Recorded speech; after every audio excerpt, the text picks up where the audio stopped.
आरक्षणाच्या मागणीला घेऊन मनोजदादा जरांगे पाटील 29 ऑगस्टला मुंबईला जाणार आहेत हे आपल्या सगळ्यांना माहीत आहे। मात्र त्याआधी वातावरण ढवळून काढायला त्यांनी सुरुवात केलेली आहे।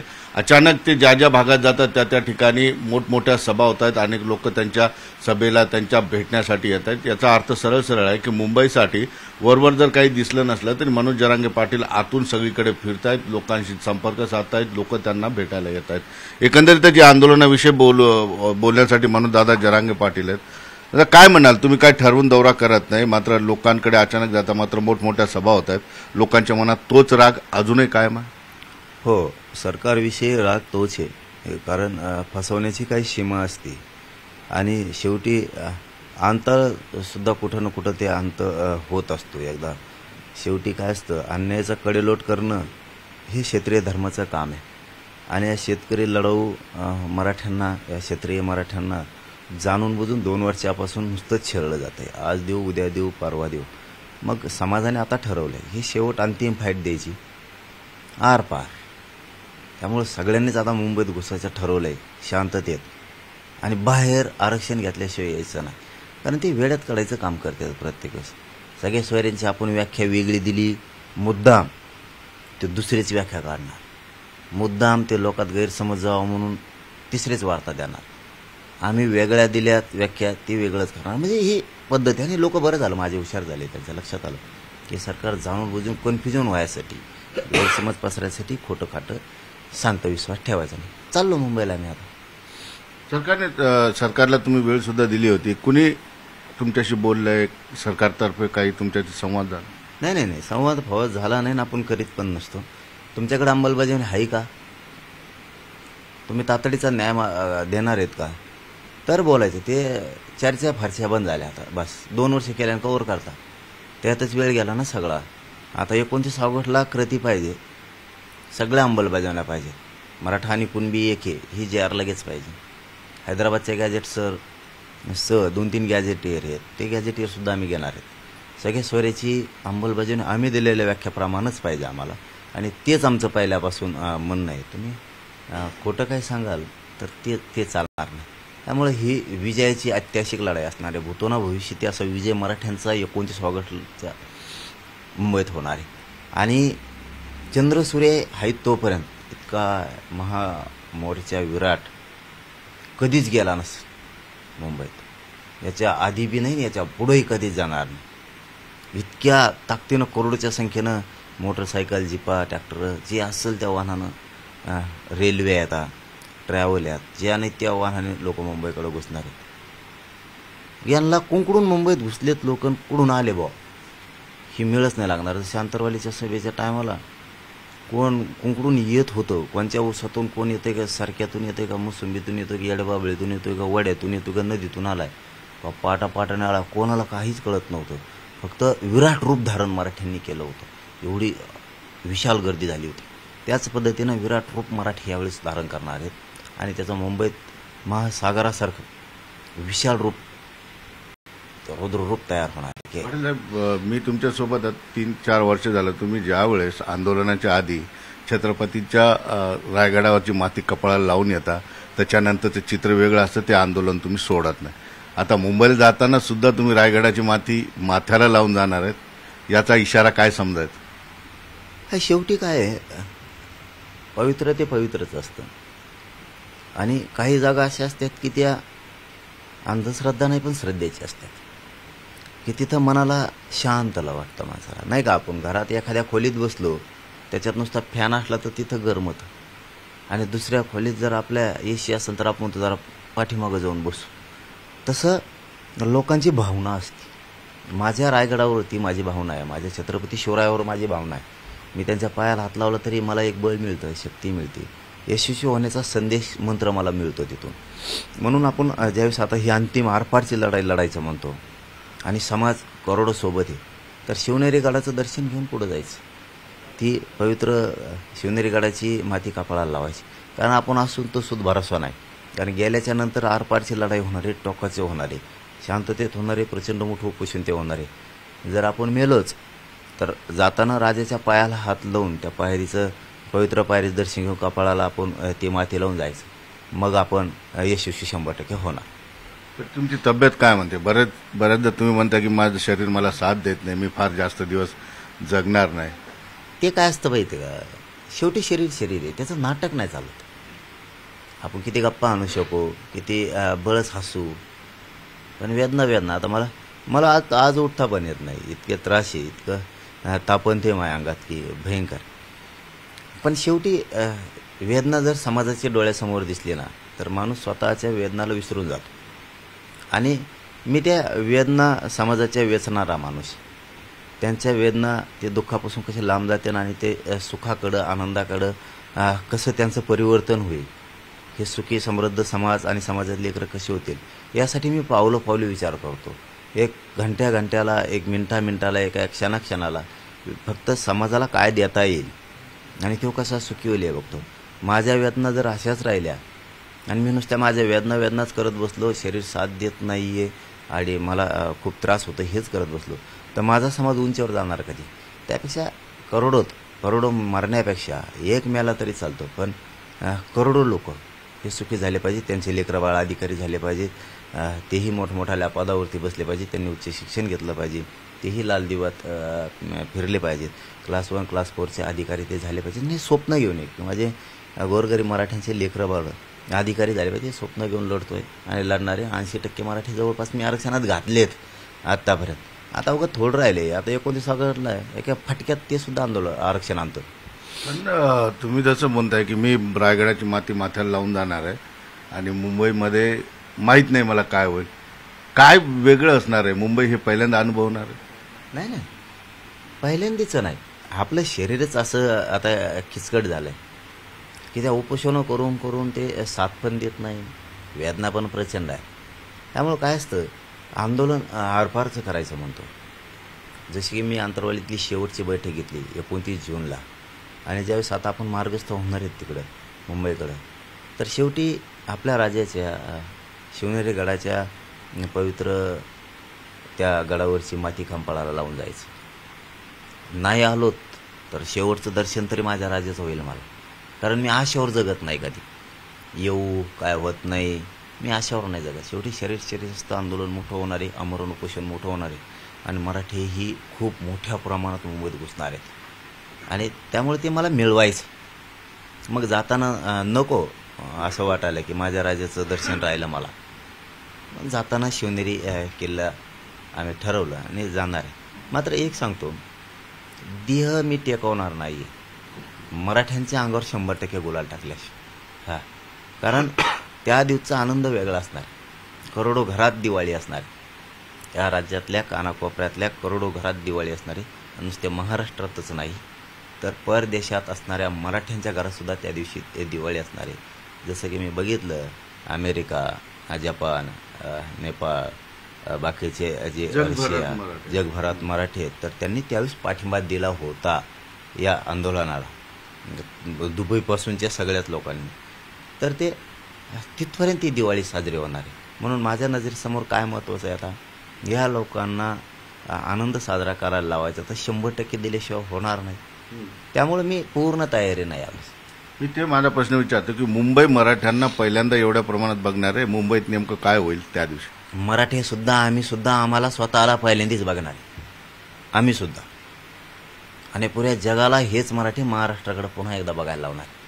आम्ही किती विराट रूपात आहेत हे सुद्धा आम्हाला पहिल्यांदा बघणार आहेत. आता आम्हालाच पहिल्यांदा बघणार आहेत. लोकांचं बघायचं तर सोडून द्या, इतक्या विराट रूपानं, इतका जनसागर एखादा पसरल्यासारखा मराठी जर इतके ताकदीनं पसरलेत, इतक्या ताकदीनं मुंबईत आलेत, आणि ते दृश्य, ते भव्य दिव्य, ते भूतोन भविष्यातीनं होणारा विजय, तसा मराठी चंद्र सूर्य आहेत तोपर्यंत कोणालाच रेकॉर्ड तुटणार नाही, इतक्या ताकदीनं मराठी मुंबईत आले. हे सुद्धा चित्र आम्ही पहिल्यांदा स्वतःच आम्ही स्वतःला बघणार आहे.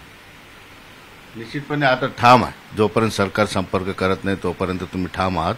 महत्वाची गोष्ट, काही माहिती हाती येते आहे की देवेंद्र फडणवीस तुमच्या मागण्यांबद्दल गांभीर्याने विचार करतायत, काही त्यांनी बैठका सुद्धा घेतल्याचं माहिती येते. कमीत कमी गॅजेट तरी लावता येतील का, याची चाचपणी ते करतायत. ते काय करतायत त्या माझ्यापर्यंत तो निरोप नाही, त्यामुळे मी अधिकृत त्याच्यावरती बोलणार नाही. मात्र ठाम मात्र आम्ही 100%, मी ठाम आहे. मराठा समाजही ठाम आहे आणि जर कोणी ठाम नसल मराठ्यातलं त्यांनी उद्या सकाळपासून ठाम व्हावं आणि एकच ध्येय धरलं पाहिजे की समाजाच्या पोरांचा करोडो लेकरांचा लेकराबाळांचा अस्तित्वाचा आणि भविष्याचा प्रश्न आहे। मनभेद मतभेद असतील तर सोडून द्यायचं, पण मी मुंबईला 29 ऑगस्टला जाणार हे घराघरातल्या मराठ्यांनी आता मनात घेतलं पाहिजे। तुमचं कोणत्या पक्षात असताल तुम्ही तरी पक्ष समाजासाठी बाजूला ठेवला पाहिजे आरक्षण मिळेपर्यंत, कारण तुम्ही कुठल्या पक्षात असाल तुमच्या लेकराला आरक्षणाशिवाय पर्याय नाही। कारण आजकाल शिक्षण करणं साधी सोपी गोष्ट राहिलेली नाही आता। आरक्षणामुळे फीस वाचतील आणि आरक्षणामुळे नोकऱ्यामध्ये जातील, आरक्षणामुळे अनेक योजना मिळतील। त्यामुळं सगळ्या मराठ्यांनी एवढ्यावेळेस 2 दिवस काम बाजूला ठेवावं एवढीच आमची अपेक्षा आहे। करोडो मराठी राज्यातले माता मावल्यांसह सगळा मराठा समाजाने फक्त 2 दिवस आम्हाला 29 ऑगस्टपर्यंत 27, 28, 29 आम्हाला फक्त 29ला मुंबईत बसेपर्यंत तुम्ही सगळ्यांनी मुंबईत 29ला यावं, आम्हाला तिथं बसवायला बसलो आशीर्वाद द्यावं वाटलून तुम्ही। पाटील एक तुम्ही ते सस्पेन्स कायम ठेवताय, मुंबईत गेल्यावर उपोषण होणार आहे, तुमचं काय होणार आहे नेमकं? काय आता बघूयात वेळेवरती पण पण हे सस्पेन्स ठेवताय तुम्ही, उपोषण होणार आहे का तिथं तुम्ही ठाण मांडून बसणार आहे काही सांगत नाही। नाही, समोरचा व्यक्ती तेवढा चतुर आहे मुख्यमंत्री बसलेला, त्यावेळेस मला कुठलेही डाव खेळताना त्याच्यात तोडीचे खेळावे लागते, कारण माझा नाविलाज, कारण इतक्या हीन वागणुकीनं समाजाशी तो वागल हे आम्हाला अपेक्षित नव्हतं। इतक्या द्वेष भावनेनं आकाशबुद्धीनं मराठ्यांसोबत वागल मुख्यमंत्री फडणवीस आहे हे आम्हाला कधी वाटत नव्हतं आणि ज्यावेळेस असं वाटतंय आता त्यामुळं आम्हाला सुद्धा जशाला तसं खेटावं लागतं। पण ते उघड करणार नाही सगळे? नाही, मी सांगितलं तुम्हाला, मला जशाला तसं खेटावं लागतं। जशी चाल समोरून असेल तसं इकडूनही चाल करावीच लागते। याच्या अगोदर आम्ही ती चाल करत नव्हतो। मनोज जरांगे पाटील मोकळे चाकळे आहेत, जे असेल ते बोलतात, ही आतापर्यंत इमेज होती, पण आता आंदोलनात बरं शिकवलं तुम्हाला की आता काही गोष्टी न बोललेल्यात बऱ्या? नाही, फडणवीसांनी जास्त लोक हुशार केले। तो जो डाव टाकतो तो पूर्ण खुनशेपणाचा असतो, मग तो कोणावर पण असू द्या, तो धनगर बांधावर असू द्या, तो मराठा बांधावर असू किंवा ते दलित मुस्लिमांच्या बाबतचा असू द्या, त्याचा फेकलेला डाव हे कधी खुनशी बुद्धीनंच फेकलेला असतो। आणि हे ज्यावेळेस आमच्या लक्षात आलं, ज्यावेळेस आम्ही हे लोकांना सांगितलं, त्यावेळेस आमच्याबरोबर बाकीचे सुद्धा सावध झाले की हो हे असं आहे। त्यामुळे ज्यावेळेस डाव टाकायचे त्याच्यात तोडीच तोड आणि त्याच्यासारखेच टाकावे लागतात, त्याला नाविलाज। आपल्याला एखाद्या रेंद्यात हात घालायचा नसतो, पण आता समोरचा रेंदात जर असेल तर त्याला नाविलाज असतो, कारण जशाच तसं वागावंच लागतं। समोरचा जर पवित्र गोमूत्रासारखा असेल तर आपल्यालाही तसं वागावं लागतं, समोरचा सभ्य असेल तर आपल्यालाही सभ्यच वागावं लागतं, समोरचा असभ्य असेल तर नाविलाज जाणं, समाजाच्या न्यायासाठी हा सभ्य वागावंच लागतं। समोरचा जर आमच्या महिलेवर हल्ला करावं घडून आणणारा असला, रक्तपात करणारा असला तर समोरच्याला जशाल तसंच असभ्याला असभ्यच वागावं लागतं।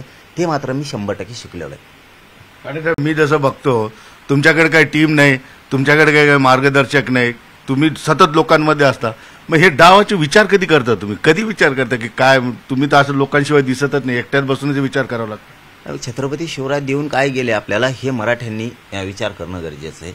या राज्यातल्या 18 पगड जातीच्या रयतेनं विचार करणं गरजेचं आहे। छत्रपती नेमकं मग देऊन गेले काय आपल्याला? नुसत्या तलवारी बघून नाही चालणार। तुम्ही छत्रपती शिवराय किती घोडे घेऊन लढत होते हे बघून नाही चालणार। तलवारी बरोबर, तलवार तर आवश्यकच आहे, पण बरोबर किती विचार आणि गनिमी काव्य किती दिले हे बघणं खूप गरजेचं आहे। समाजाला तुम्हाला यशस्वी करायचं आहे। छत्रपती शिवरायांना मोगलाची पूर्ण अत्याचार बंद करायचा होता, धर्मावर आलेलं संकट पूर्ण बाजूला काढायचं होतं। काही वेळेस त्यांनी शक्ती वापरली, काही वेळेस त्यांनी युक्ती वापरली, काही वेळेस त्यांनी गनिमी काव्य वापरले, काही संधी केली, काही वेळेस 2 पावलं मागं पण सरकारले आणि 100 पावलं पुढे सुद्धा गेले। ज्यावेळेस 100 पावलं पुढे गेले त्यावेळेस मागच्याला कळालं सुद्धा नाही किती पावलं पुढे। आपल्याला हे खेळावं लागतं। ज्या वेळेस सैन्य दमलेलं असेल, मग 2च महिने झालं सैन्य आलेलं खूप दमलंय, समोरून तर शत्रू आलाय, लढावं तर लागणार आहे, त्यावेळेस छत्रपती शिवरायांनी गनिमी काव्य वापरला आणि मावळे सुद्धा तितके विचित्र होते की ते असा गनिमी काव्य वापरायचे, समोरून जर सैन्य लागभर आहे आणि आपले तर दमलेले तर करायचं काय, तर हे रच्चित त्याचा दारुगोळा चोरून आणायचे मावळे, याला विचार मानायचा आणि त्याच्यात बोकांडी टाकून द्यायचे। सकाळी हरले त्यांचा दारुगोळा, त्यांच्या तोफा गेले कामातून गेल्या हरून। या आंदोलनाच्या बाबतीत शिवरायांची पूर्ण रणनीती आपण अवलंबणार आहात, त्याच पद्धतीने रणनीती असणार आहे आंदोलनाची? मी हरलो कुठं? नाही, मी विचारतोय की 29 ऑगस्टला तुमच्या त्याच प्रश्नाचं उत्तर आहे की मी जर छत्रपती शिवरायांचा विचार अवलंबून असला तर हरलो असतो. हरलो कुठं? जो माणूस खऱ्या लोकशाहीला संविधानाला मानतो तो माणूस हारत नाही. जो खरा जातवान असल स्वतःला क्षत्रिय समजत असेल, लढाऊ मावळा समजत असेल, 18 पगड जातीचा समजत असेल, जे छत्रपती शिवरायांच्या इतिहासाचा खरा विचार करत, तो जीवनात कधीच हरू शकत नाही. आपण ज्वलंत उदाहरण, 70 वर्षाची लढाई असणारी मराठ्यांना कधी न वाटत होतं की आरक्षण मिळू शकतं, कधी मिळू शकणार नाही. काही वेळेस तर असे गोदामसाहेब शब्द ऐकलेले आहेत आम्ही की 1% जर पोरगं हुकलं किंवा पोरगी हुकली किंवा पैसे जर नसते फिसला, तर मी खूप वेळेस असं ऐकलेलं आहे आणि आपणही बऱ्याच जणांनी ऐकलं असेल की ह्या जातीत नुसतं जन्मलं तर बरं झालं असतं मराठ्याचं, असंही म्हणणारे लोक आम्ही ऐकलेत. आज तेच पोरं छातीत ठोकून सांगतात मराठ्याच्या जातीत जन्मलेला मला गौरव वाटतो. का? यालाच विचार म्हणते छत्रपतीचा. फक्त आपल्याला डाव बदलावं लागते वेळोवेळी. मग आता ते डाव असेच असणार जसे छत्रपती महाराज वापरायचे जिंकण्यासाठी युद्ध. हे युद्धच आहे तुमच्यासाठी? त्याला युद्ध जर समजलं नसतं तर माझं 58 लाख नोंदी आतापर्यंत सापडल्या नसत्या, 4 करोड मराठी आरक्षणात गेलेच नसते. हे युद्ध इतकं होतं, पण खूप समोरच्या द्वेषानं भरलेल्या, खूप क्रूर बुद्धीनं वागणाऱ्या लोकांशी होतं की जे समोर येत नव्हते पण छक्के पंजे खेळत होते. ग्रामीण भागात म्हणे बघा, बायकोच्या पदराच्या आडून लपून वार करणारे लोक भेटले आम्हाला समोर. जातवान असेल समोर नाही भेटले, फक्त ते वार करणार, आडुंगी लपवून सहारा घेऊन, दुसऱ्याचा सहारा घेऊन वार करायचे असले भेटले. आम्हाला आधी वाटलं होतं हे जातवान आहेत, लढतील तर असेल लढतील, परंतु लोकांचे आडून लपवून वार करायला लावायचे मराठ्यांवरती. इतके खालच्या दर्जाचे विचाराचे लोक भेटतील असं वाटलं नव्हतं.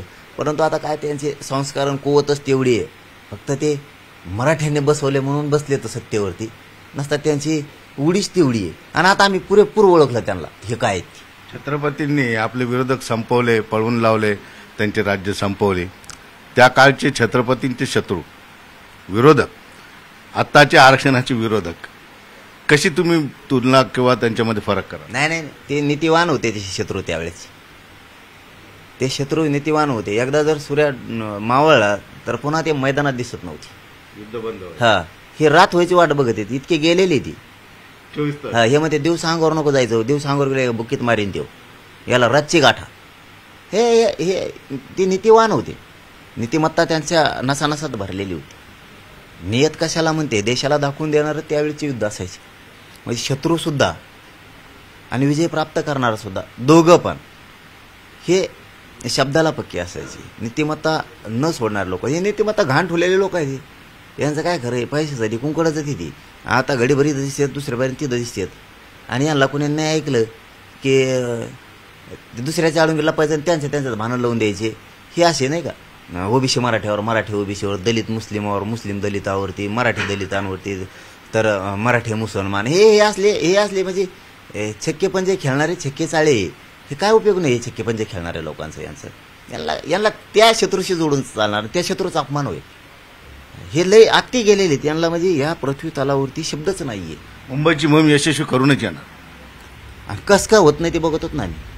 मराठे कशाला आहेत? मी मराठ्यांना पुन्हा ते सांगतो ना, हरल्यावर पश्चाताप करण्यात मजा नाही. हरायच्या अगोदर पुरीत 100% ताकद मराठ्यांनी याच्यात या आंदोलनात होता. तुमच्या 2 दिवस जातील, तुमचं वाटोळं होईल. 2 दिवसात काय व्हायचं ते नुकसान होईल. 10-5 हजार रुपयाचं, कोणाचं 2,000चं होईल, कोणाचं 1,000. पण चंद्रसूर्य आहे तोवर तुमच्या लेकरा बाळाचा आयुष्याचं कल्याण होईल. चला सगळेचे सगळे मुंबईला, एक पण घरात थांबवू नका. श्रीमंत, गरीब, कर्मचारी सगळे मराठी, शेतकरी मराठ्यांपासून असे मुंग्यासारख्या अशा लाटाचे लाटा दिसल्या पाहिजेत भागव्या. मुंग्यासारखी लाईन लागली पाहिजे 4ही-5ही बाजूनं मुंबईत. कोणत्या बाजून येतोय कोणालाच कळालं नाही पाहिजे.